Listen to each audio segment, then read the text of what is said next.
Bagaimana cara mengganti alamat email akun Google di PC atau komputer? Perlu diingat, sejauh ini alamat email itu tidak bisa diganti. Karena alamat email itu sama dengan alamat resmi sebuah rumah. Yang namanya alamat rumah, tentu tidak bisa digonta-ganti. Mengganti alamat rumah sama juga artinya dengan pindah rumah ke lokasi yang berbeda. Jadi yang bisa digonta-ganti hanya siapa pemilik alamat atau siapa pemilik rumahnya. Nah, begitu juga dengan alamat email. Mengganti alamat email sama artinya dengan membuat akun baru.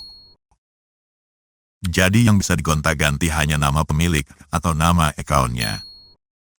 Itu sebabnya pada dashboard akun Google, sebagai tempat mengganti segala hal yang berhubungan dengan akun Google kita, selama ini tak pernah ada fitur untuk mengganti alamat emailnya.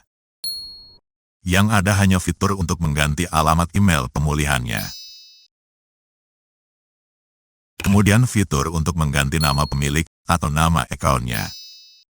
Cara untuk kedua itu sudah pernah saya bagikan pada video sebelumnya. Linknya berikut ini.